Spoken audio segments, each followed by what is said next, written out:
नमस्कार। PP news line के prime time में आप सबका स्वागत। मैं हूं रजनी अनुभव। आइए सबसे पहले नजर डालते हैं अब तक की प्रमुख सुर्खियों पर। केंद्रीय रेल मंत्री अश्विनी वैष्णव ने वंदे मातरम एक्सप्रेस के माध्यम से कटरा से जम्मू तक की यात्रा, यात्रियों से लिए सुझाव। रियासी में चनाब दरिया पर दुनिया का सबसे ऊंचा रेलवे पुल पूरा होने के करीब। कश्मीर में 7 साल बाद हुई प्रोफेशनल गोल्फ की शानदार वापसी। और बसीर अहमद खान ने बिजली का किराया नहीं देने वाले उपभोक्ताओं पर शिकंजा कसने के दिए निर्देश। अब समाचार विस्तार से। पहले एक नजर आज के मुद्दे पर।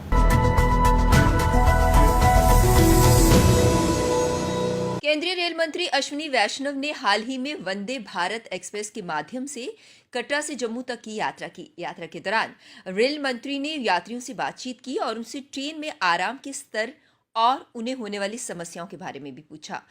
उन्होंने इस मौके पर सेमी हाई स्पीड ट्रेन के संबंध में यात्रियों से सुझाव भी लिए। इस मौके पर मंत्री ने लोकोमोटिव ड्राइवर से भी बातचीत की। उनसे पूछा गया कि वंदे भारत अन्य ट्रेनों से कैसे अलग है। वैष्णव ने ट्विटर पर वंदे भारत एक्सप्रेस की अपनी यात्रा की झलकियां भी साझा की गई एक वीडियो में वह महिला यात्री से बात करते हुए नजर आ रही हैं, जो वंदे भारत ट्रेन में यात्रा करने का अपना अनुभव रेल मंत्री के साथ साझा कर रही है। वैष्णव ने इस मौके पर बताया कि कश्मीर के बारामूला को जम्मू से ट्रेन के जरिए जोड़ने का काम चल रहा है। इसके लिए ये कार्य वर्ष 2023 तक समाप्त होने की उम्मीद है। रेल मंत्री ने लोगों से वादा किया है कि कश्मीर घाटी के साथ रेल संपर्क 2024 से पहले जनता के लिए खुला होगा। उन्होंने ये भी कहा कि मोबाइल और इंटरनेट कनेक्टिविटी के माध्यम से देश के दूरस्थ क्षेत्रों को जोड़ने के लिए व्यवस्थित सर्वेक्षण भी किया जा रहा है। जम्मू कश्मीर लद्दाख में चुनौतीपूर्ण हालात के बीच सड़क, पुल और भवन निर्माण कर इंजीनियर देश दुनिया के लिए मिसाल खड़ी कर रहे हैं। जम्मू संभाग के रियासी में चनाब दरिया पर दुनिया का सबसे ऊंचा रेलवे पुल पूरा होने के करीब है। इस रेलवे पुल की ऊंचाई एफिल टावर से भी ज्यादा है।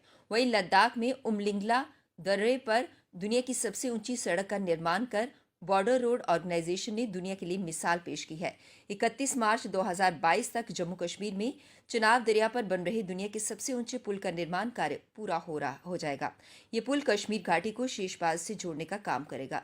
इस पुल की दरिया के तल से 359 मीटर ऊंचाई है, जबकि एफिल टावर की ऊंचाई 324 मीटर है। पूर्वी लद्दाख में सीमा सड़क संगठन के इंजीनियरों ने चीन सीमा के करीब उमलिंगला टॉप में समुद्र तल से 19,300 फुट की ऊंचाई पर सड़क का निर्माण कर दुनिया की सबसे ऊंची सड़क बनाने की उपलब्धि हासिल की है।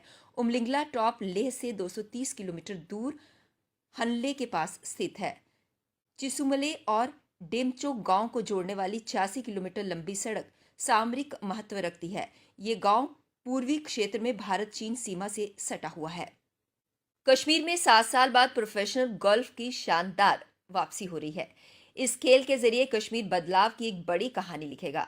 श्रीनगर के डल के किनारे स्थित रॉयल स्प्रिंग गोल्फ कोर्स में आज यानी कि बुधवार से J&K ओपन 2021 गोल्फ टूर्नामेंट शुरू हो रहा है। इसमें ओलंपियन उदयन माने और एशियन टूर के पूर्व विजेता ज्योति रंधावा समेत देश विदेश के 125 नामी गोल्फ खिलाड़ी कश्मीर पहुंच रहे हैं। Professional golf tour of India द्वारा आयोजित ये प्रतियोगिता 18 सितंबर तक चलेगी। विजेता को 40 लाख रुपए इनाम में मिलेंगे।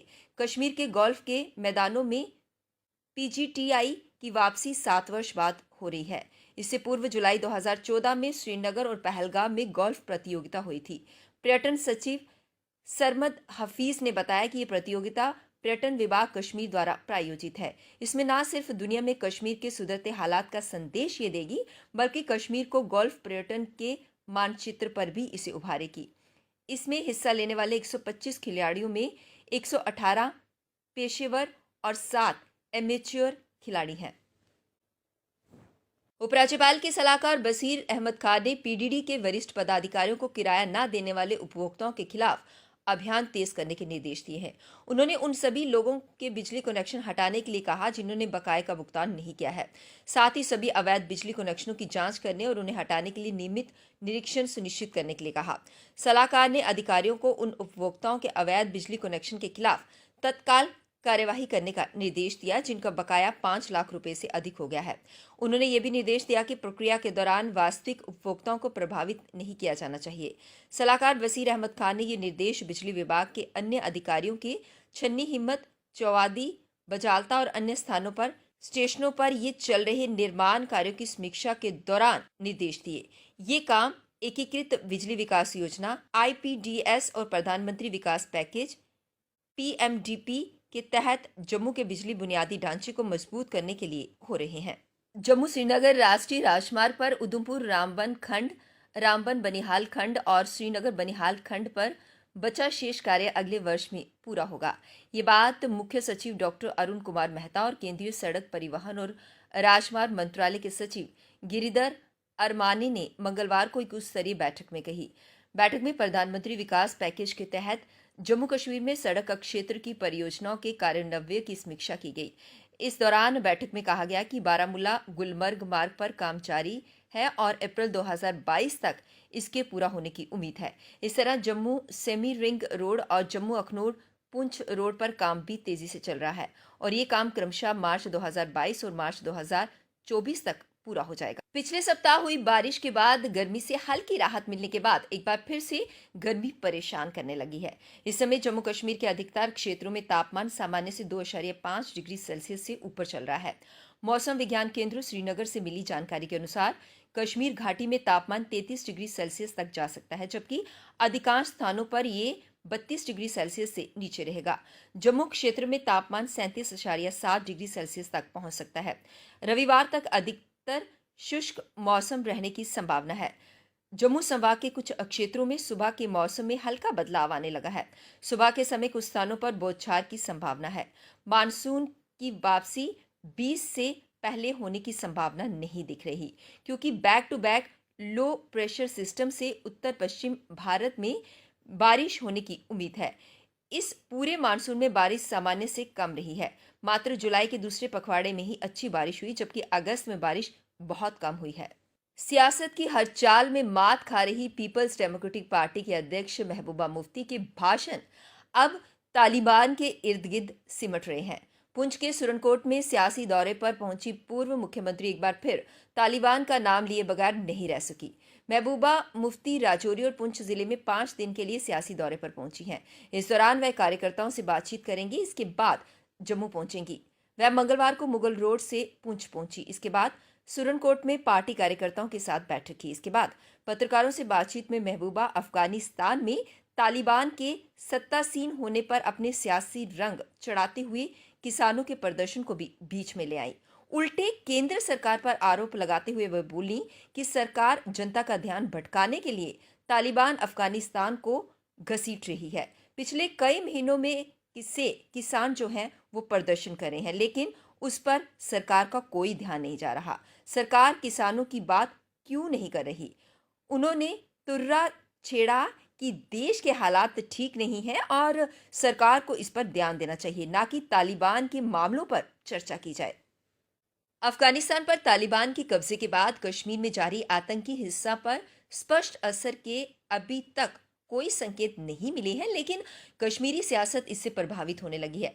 नेशनल कॉन्फ्रेंस के अध्यक्ष डॉक्टर फारूक अब्दुल्ला हो या फिर पीपल्स डेमोक्रेटिक पार्टी के अध्यक्ष महबूबा मुफ्ती, जहां मौका मिल रहा है तालिबान के प्रति अपनी मोहब्बत का इजहार करने से नहीं बच रहे। हालांकि दोनों ने खुलकर तालिबान को मान्यता देने के लिए केंद्र सरकार से मांग नहीं की है, लेकिन कश्मीर की सियासत में अपना वजूद बनाए रखने के लिए वे तालिबान से ठीक उसी तरह अच्छे संबंधों पर जोर दे रहे हैं जिस तरह 5 अगस्त 2019 से पहले उन्हें पाकिस्तान जरूरी नजर आता था। जम्मू कश्मीर के 3 बार मुख्यमंत्री और 1 बार केंद्रीय मंत्री रह चुके डॉक्टर फारूक अब्दुल्ला ने 8 सितंबर को अपने पिता की बरसी पर पत्रकारों से बातचीत करते हुए कहा कि तालिबान को इस्लाम के आदर्शों के अनुरूप हुकूमत करनी चाहिए, उसे अपने पड़ोसियों से अच्छे संबंध बनाने चाहिए, उसे किसी पर जुल्म नहीं करना चाहिए। अब वक्त हो चला एक ब्रेक का, मिलते हैं ब्रेक के बाद। मजबूती की पहचान ACC cement, Messrs Bishandas Jaswal and sons, authorised stockist, ACC cement, 45 transport Nagar, Jammu. Break के बाद बढ़ते हैं अगली खबर की तरफ। 9 सितंबर को दिल्ली के फ्लैट में हुई पूर्व नेशनल कॉन्फ्रेंस एमएलसी टीएस वजीर की हत्या को लेकर आज उनके परिवार को सांत्वना देने हेतु लोकसभा मेंबर और farmer Jammu and Kashmir chief minister doctor Farooq Abdullah उनके घर पहुंचे। बख्शियां होइयां दातां विचों परिवार ਵੱਲੋਂ कड़ा प्रशादी दे आप जी दे दर ते हाਜ਼ਰ दर प्रवान करो। प्रवान होया प्रसाद संगतां विच वरताउण दी आग्या होवे। संगतां लई परिवार ਵੱਲੋਂ लंगर प्रसाद हाਜ਼ਰ है। संगतां विच अटुट वरते पावन हुक्म नामे बख्शिश करो। सही गुरुओं प्यारे मेल जिना मिलिया तेरा नाम चेते आवे। नानक नाम चढ़दी कला तेरे पाने Sarwat. Power employees and engineers coordination committee Jammu द्वारा आज शांतिपूर्ण ढंग से प्रदर्शन किया गया। उन्होंने कहा कि आज इंजीनियर्स डे है, लेकिन उसकी हम सबको बधाई देते हैं, लेकिन उसके साथ साथ उन्होंने कहा कि इंजीनियर्स के साथ जो भेदभाव हो रहा है उसी को लेकर ये प्रदर्शन किया जा रहा है। के साथ उसका इवैल्यूएट किया जाएगा रिजल्ट, तो उसी यूजीसी के गाइडलाइन के अंदर आने वाले, उसी यूजीसी के अंडर आने वाले क्लस्टर यूनिवर्सिटी सेम नोटिफिकेशन विद्यार्थियों के लिए क्यों नहीं निकालती? क्या विद्यार्थियों के हक में केवल प्रदर्शन रह गया है कि विद्यार्थी प्रदर्शन करेगा तभी जाकर जम्मू के विद्यार्थियों का ये मसला हल होगा? और आज आपके चैनल के माध्यम से हम मांग करना चाहेंगे कि जो गाइडलाइन सेम यूजीसी ने जम्मू यूनिवर्सिटी से एफिलिएटेड कॉलेज से ने निकाली है, वो सेम गाइडलाइन क्लस्टर यूनिवर्सिटी के विद्यार्थियों के लिए भी निकाली जाए। धन्यवाद। भारतीय जनता पार्टी द्वारा आज एक प्रेस कॉन्फ्रेंस को संबोधित किया गया, जिसमें उन्होंने माननीय प्रधानमंत्री द्वारा किए गए कार्यों की सराहना की और जो योजनाएं बनाई जा रही हैं उसके बारे में भी जानकारी साझा की। उन्होंने कहा कि इसी को लेकर बहुत सारे कैंप्स लगाए गए हैं, उसके बारे में भी उन्होंने प्रेस कॉन्फ्रेंस के माध्यम से बहुत सारी जानकारी साझा की।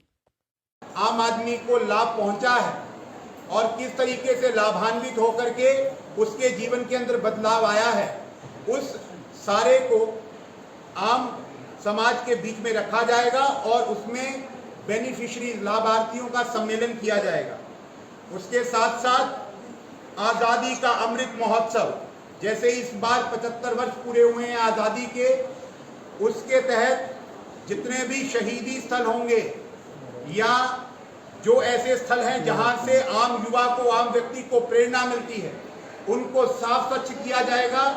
वहां पर दीपांजलि की जाएगी, पुष्पांजलि की जाएगी और युवा उससे प्रेरणा लेते। जम्मू के मेयर चंद्रमोहन गुप्ता ने आज परेड ग्राउंड का अचानक दौरा किया और वहां चल रहे नाली के काम में तेजी लाने के निर्देश दिए। काम की गति बहुत कम है और काम की क्वालिटी भी पुअर है, उल्टा सिस्टम है। जहां पर मैं इसकी जल्द से जल्द इंक्वायरी भी कराऊंगा और ठेकेदार को जो भी पेनल्टी होगी वो भी, और अगर किसी ऑफिसर की गलती होगी उसको भी ये किया जाएगा, ताकि इस काम को जो पीरियड है उसमें के अंदर पूरा जो कंप्लीशन पीरियड है उसमें कंप्लीट हो और हम ये ग्राउंड बच्चों को हवाले कर सकें। बहुत बहुत धन्यवाद। पीपी न्यूज लाइन के प्राइम टाइम के आज के इस अंक में बस इतना ही।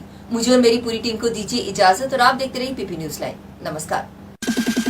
जम्मू में आई टेस्टिंग की साइंटिफिक और मॉडर्न टेक्नोलॉजी के लिए हमेशा याद रखें जेम ऑप्टिशियंस, जहां पर रखा जाता है आपकी हर जरूरत का ख्याल। Gem opticians with the facility of eye exercise, A scan, biometry, pachymetry और ऑटोमेटेड फील्ड एनालाइजर। और हाँ, हमारे यहाँ बढ़िया क्वालिटी के ब्रांडेड स्पेक्टिकल्स, सनग्लासेस और कॉन्टेक्ट लेंसेज मिलते हैं। आपका भरोसेमंद एक ही नाम, Gem Opticians, Gandhinagar. Gem Opticians, Nai Basti. Gem Opticians, Amphalla. Gem Opticians, Trikuta नगर।